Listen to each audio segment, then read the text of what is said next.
자, 어제 재판에 이재용 삼성전자 부회장의 뇌물 사건을 지금 재판을 해야 되는 판사들이 또 방청을 했다고 하는데요. 네. 이 1심 선고 결과에 따라서 박근혜 전 대통령의 사실 운명도 좀 달려있다 이렇게 볼 수 있지 않습니까? 그렇죠. 지금 이제 삼성 이재용 부회장 재판이 조금 지연되고 있고 그동안 아마 공판 과정에서도 굉장히 장시간의 그 이제 재판이 화제가 됐는데 그만큼 아마 이 뇌물죄를 둘러싼 어떤 이제 혐의 제기와 그다음에 이제 변호인 삼성 변호인 측의 그 공방이 치열하고 그 실제로 어떤 뇌물과 관련된 부분들 입증하기가 만만치 않다 이런 분석도 계속 나오고 있었는데요. 뭐 재판 교차 방청은 저도 이게 좀 생소한 분야입니다만 그 이 법관들끼리 재판 서로 돌아가면서 들여다보고 그 어떤 재판 그 관련자들의 언행이나 충실 심리들을 확인하기 위한 교차 방청 제도가 있다고 합니다. 그래서 아마 형사재판연구회가 올해 상반기 그 교차 방청 시기가 이제 지난달 5월 24일부터 6월 20일까지 이렇게 정해져 있고 그래서 삼성 이재용 재판부가 그 노승일 씨 관련된 재판을 10여 분간 뭐 그 보고 갔다라고 하는데요. 관련된 어떤 그런 어떤 이미 이제 그 동일한 어떤 증인들을 신문도 했을 것이고 아마 그런 상황에서 이런 제도를 이용해서 그 증인들의 어떤 그 신문 과정, 그다음에 증언 과정들을 좀 본 것이 아닌가 생각이 됩니다. 네. 그렇군요.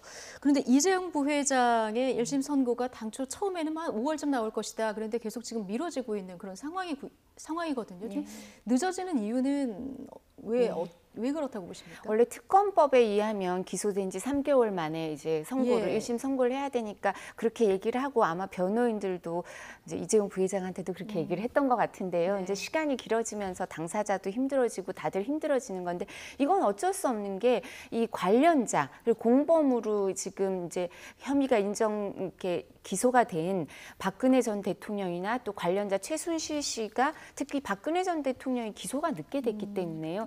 이 사실관계가 같이 확정이 되고 이게 이제 죄가 되냐 안 되냐 연결이 돼 있는 건데 누군 되고 누군 안 되고 이럴 수는 없지 않겠습니까?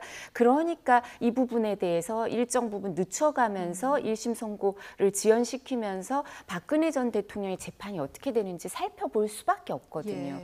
결론이 같이 나야 되니까.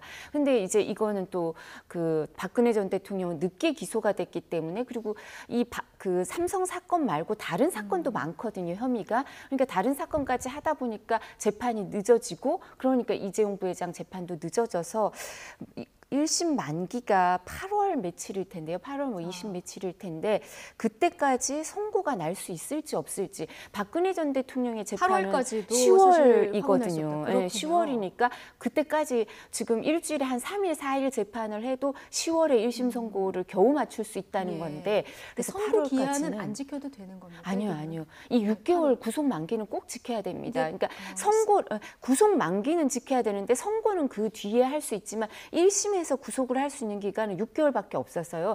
그 뒤에 선고는 할 수 있지만 그 뒤엔 풀어서 불구속 상태에서 재판할 수밖에 없습니다. 그래서 이 부분으로 재판부들이 고민이 아주 깊을 겁니다. 그렇겠네요.